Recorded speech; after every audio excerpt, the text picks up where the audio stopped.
Welcome to IGNOU study sphere. आपका स्वागत है इग्नो स्टडी स्फीयर में। आज जो है वो हम देखने वाले हैं बीसीए फोर्थ सेमेस्टर का बीसीए 041 का असाइनमेंट पेपर। तो उसका कंप्लीट सोल्यूशन आपको यहाँ पर मिलेगा। तो आपके लिए हेल्पफुल है असाइनमेंट लिखने के लिए। आप ये वीडियो को देखिए और इजीली आप असाइनमेंट लिख सकते हैं, क्योंकि ये अप्रैल 2025 मतलब कि इसी सेशन का पेपर रहेगा।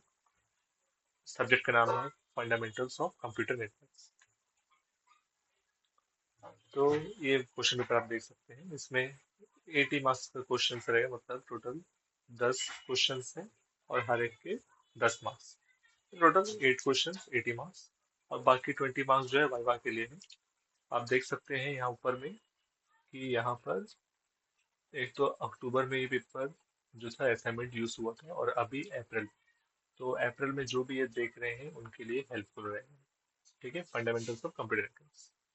तो पहला क्वेश्चन देखते हैं, क्वेश्चन 1 का पार्ट ए, जो कि है differentiate between parallel and serial communication, give an example of each.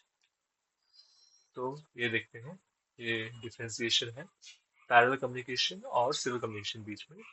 और यहाँ में साइड में एक अलग से कॉलम भी है फीचर्स करके, जो कि बताता है कि आप किस बारे में डिफरेंशिएट कर रहे हैं। तो एक्यूरेटली आपको पहले डेफिनेशन लिखना है, फिर उसका स्पीड लिख दीजिए, वायरिंग लिख दीजिए, डिस्टेंस लिख दीजिए, फिर कॉम्प्लेक्सिटी हो गया, कॉस्ट हो गया, इंटरफेरेंस हो गया, और उसके बाद आगे सिंक्रोनाइजेशन। तो ये एक एक पॉइंट्स के लिए आप इसको डिफरेंशिएट करें कि दोनों में कुछ ना कुछ अलग है।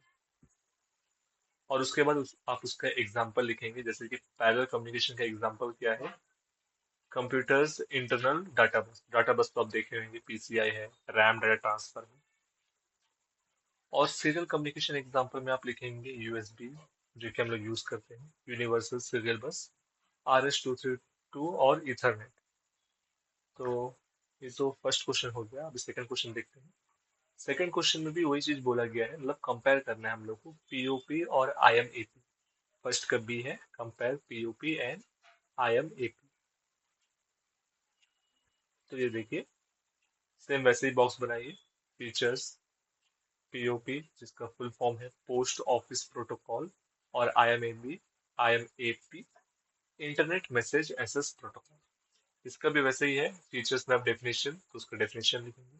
स्टोरेज, फिर उसका synchronisation, internet requirement, device independence, server load, security, usage. मैं अभी आपको पूरी तरह से उसको एक्सप्लेन नहीं करने वाला, क्योंकि ये असाइनमेंट है। इसका जो स्टडी मटेरियल है मैं उसको एक्सप्लेन करूंगा। असाइनमेंट सिर्फ आपको देखना है और उसे एक्यूरेटली आप लिखिए, या फिर आप कुछ चेंजेस करना हो चेंजेस कर सकते हैं। वो हिसाब से आप उसको लिख के सबमिट करिए। कोई चिंता की बात नहीं है, असाइनमेंट का आपको मार्क्स मिले, फुल मार्क्स तो मिले ही मिले। तो ठीक है, अभी सेकंड क्वेश्चन देखते हैं। सेकंड क्वेश्चन का ए पार्ट, जो कि है what is ad hoc wireless communication system, explain. Ad hoc wireless communication system क्या है, उसे एक्सप्लेन करें। तो देखते हैं। तो ये देखिए, पहले तो आप उसको डेफिनेशन लिखेंगे।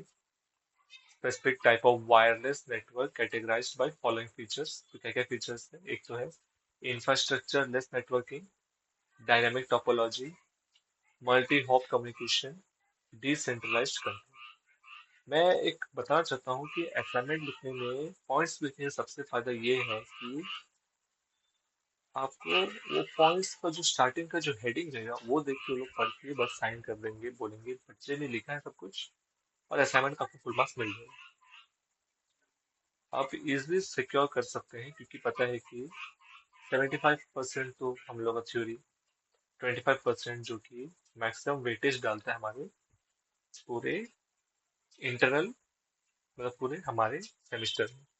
तो आपको इजिली मिल जाएगा। तो आप पॉइंट्स में लिखिए, जो कि बहुत ही अच्छा है।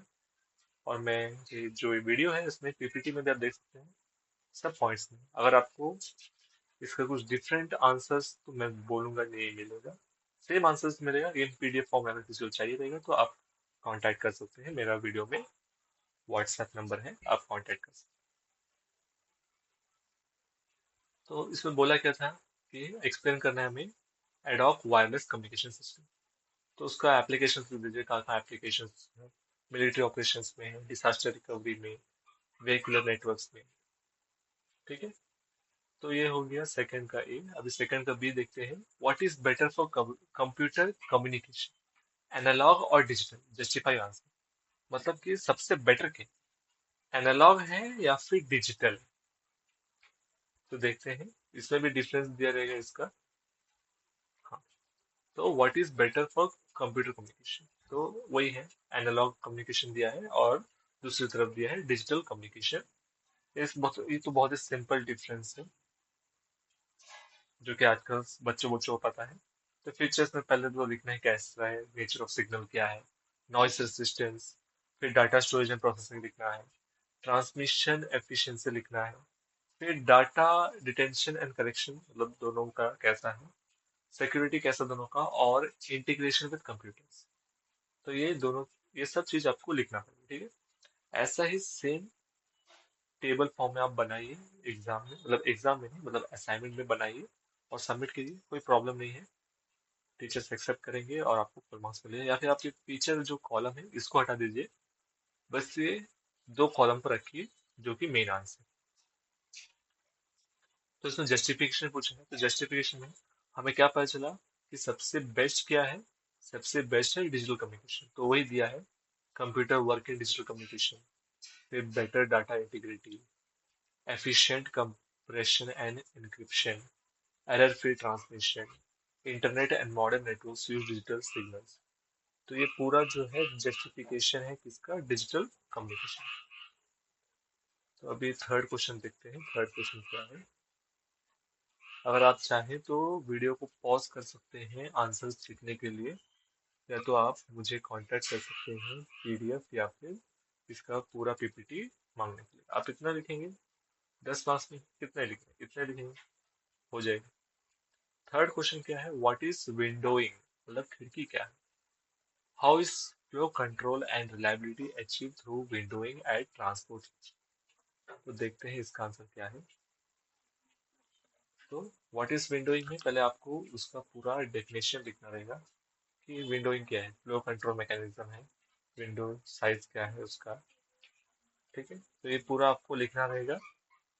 और उसके बाद क्या है कि इसको लिखने के बाद आपको लिखना रहेगा उसका flow control through windowing. Question में बोला गया है कि how to flow control and reliability achieve through windowing at transport. तो दोनों के बारे में लिखते हैं पहले। Flow control achieve through windowing कैसा है, तो कैसा है, तो ये पूरा में देखिए कैसा कैसा हो रहा है। स्लाइडिंग विंडो प्रोटोकॉल से हो जाता है, रिसीवर एडवर्टाइज्ड विंडो से हो जाता है, और कंजेशन अवॉइडेंस, ये तीन चीज है। और उसके बाद क्या है, रिलायबिलिटी थ्रू विंडोइंग, कैसे अचीव होता है रिलायबिलिटी, तो क्या है, एक्नॉलेजमेंट मैकेनिज्म है, रीट्रांसमिशन ऑफ लॉस्ट पैकेट्स है, और एरर डिटेक्शन एंड करेक्शन, ये तीन चीज है। तो ये थर्ड हो गया। उसके बाद हम लोग फोर्थ भी देख लेते हैं। फोर्थ क्वेश्चन क्या था, फोर्थ में भी दो पार्ट है। पहला पार्ट है compare between CSMA slash 3D and Ethernet protocol. How does CSMA slash 3D resolve the problem of line correction? Explain. तो इसका भी देख लेते हैं फोर्थ का ए। हाँ, सेम वैसा ही है, टेबल फॉर्म में बनाना है। एक तरफ एक कॉलम में CSMA/3D मतलब carrier sense multiple access with collision detection, यह है इसका फुल फॉर्म। और दूसरी तरफ है ईथरनेट प्रोटोकॉल। सेम उसी तरह साइड में फीचर्स का बॉक्स आप देख सकते हैं। पहले तो डेफिनेशन लिखना है, फंक्शनैलिटी लिखना है, कॉलिजन हैंडलिंग लिखना है, और ट्रांसमिशन मोड, एप्लीकेशन, और उसके बाद यूसेज टूडिंग, ठीक है। आप सोच रहे हैं कि बैकग्राउंड में ये मेंढक की आवाज क्या आ रहा है, मेरा पालतू एक है। मैंने मतलब कि फ्रॉक्स से मुझे बहुत लगाव है, तो मैंने अपने घर में क्या है कि बहुत सारे फ्रॉक्स पाल रखे हैं। I love I love frocks. उसका भी एक साइंटिफिक रीजन है। एक कंटेनर में रखा है जो कि कांच का है, उसमें मैंने फ्रॉक्स रखे हैं। हर दिन खिलाना पड़ता है उन लोगों को, कुछ ना कुछ कीड़ा मकोड़ा फेंकना पड़ता है, अच्छा है, घर में मच्छर नहीं आते हैं।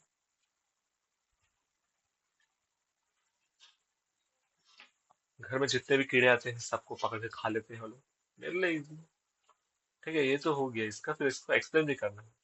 तो यह एक्सप्लेनेशन है, how CSMA/3D resolve the connection problem. ये कनेक्शन प्रॉब्लम कैसा रिजॉल्व करता है, तो इसका भी देखिए। एक तो कैरियर सेंस हो गया, जिसकी वजह से हो सकता है, मल्टीप्लेसेस, कॉलिजन डिटेक्शन, जैम सिग्नल, और बैक ऑफ एल्गोरिथम। ये 5 चीज है जिससे ये कर सकता है।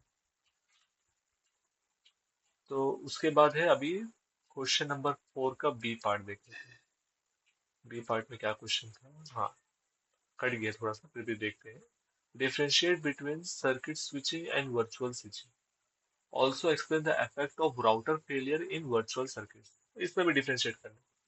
तो BCS 041 जनरली थ्योरी टाइप है, कुछ डायग्राम वगैरह नहीं है, बस आपको लिखना है लिखना है लिखना है। तो फिर से आइए। तो पहला है सर्किट स्विचिंग, और दूसरे कॉलम में है वर्चुअल सर्किट स्विचिंग। तो ये करना है आपको। उसका फीचर्स देखिए, डेफिनेशन हो गया, connection setup, data transmission, resource allocation, flexibility, failure handling, और फिर लास्ट में एक एग्जांपल दे दीजिए जो कि वेल एंड गुड है। आप जितने भी डिफरेंशिएशन देख सकते हैं, सब में आप एग्जांपल डाले तो आपके लिए वेल एंड गुड है। तो आगे देखते हैं इसका। और क्या पूछा गया था डिफरेंशिएशन के बाद, हाँ explain the effect of router failure virtual. तो इसका इफेक्ट्स, तो क्या क्या इफेक्ट्स है। तो पहला इफेक्ट है लॉस ऑफ एस्टैब्लिश्ड पाथ। उसके बाद दूसरा इफेक्ट क्या है, need for new route setup. तीसरा पैकेट लॉस एंड रीट्रांसमिशन। और चौथा है नेटवर्क कंजेशन। मैं अभी भी बोल रहा हूँ कि मैं ये वीडियो जो है पूरी तरह से एक्सप्लेन क्यों नहीं कर रहा हूँ, क्योंकि ये असाइनमेंट है, इसलिए एक्सप्लेन नहीं कर रहा हूँ। ये सेम कंटेंट जो है मैंने थ्योरी पेपर जो है, मैंने जो पेपर सॉल्व किया उसमें डाला है। आप देख सकते हैं, अगर उसमें आपको मिलता है, मैंने उधर पूरी तरह से एक्सप्लेन किया है, ये ऐसा क्यों है ऐसा क्यों है। तो ये कुछ बातें कहनी पड़ती है, कुछ बातें करनी पड़ती है। तो मैं अभी इसके बाद क्वेश्चन नंबर, नेक्स्ट वीडियो हम लोग देखेंगे क्वेश्चन नंबर 5, 6, 7 और 8। ये जो है, ये पांचों, ये 5 हम लोग देखेंगे। तो अभी के लिए हम लोग क्या करते हैं कि मैं फिर से बैक क्वेश्चन नंबर 1 पे जाऊंगा, और 10-10 सेकेंड के बाद मैं इसे आगे बढ़ाते जाऊंगा, ताकि आप लोगों को टाइम मिल सके कि इसे पॉज करके देखने का। तो ये पहला क्वेश्चन है, क्वेश्चन नंबर 1।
आई होप कि आप लोग अच्छी तरह से देख रहे हैं, वीडियो को पॉज करके आंसर लिख रहे होंगे। क्वेश्चन नंबर 3 में पहुंच चुके हैं।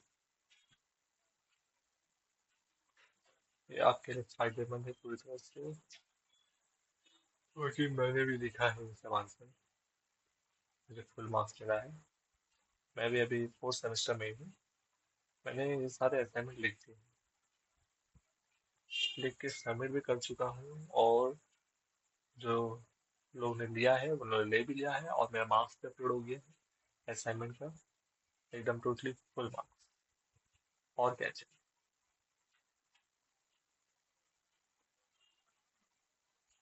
आई होप कि जो भी ये देख रहे हैं वो लोग को भी हेल्पफुल रहे। जीसीए फोर्थ सेमेस्टर के लिए अप्रैल 30 तक टाइम है ये असाइनमेंट सबमिट करने का। हो सकता है कि वो एक्सटेंड भी हो जाए, पर ज़्यादा मुश्किल भी नहीं है। हम लोग जब सोचते हैं कि अरे 10 मार्क्स का है तो 4-5 पेज लिखना है, वैसा कुछ नहीं। आप जब एग्जाम लिखते हो तो आपने जब बुकलेट देखा होगा तो देखना होगा कि उसमें 10 मार्क्स का है, पर बुकलेट इतना पतला है। 2-3 पेज क्यों लिखना है? एक ही पेज में, मतलब एक ही आगे पीछे आप लिखेंगे तो वो कंप्लीट 10 मार्क्स का ही हो। बस आपको वेल टू द पॉइंट लिखना है एग्जाम। और सेम असाइनमेंट का भी है, ज्यादा पेपर वेस्ट करने की जरूरत नहीं है। एक जो अभी मैंने जैसा दिया है वैसा लिख दीजिए। वैसे भी आप जो अभी लिखेंगे, अगर आपका हैंड राइटिंग पे डिपेंड करता है।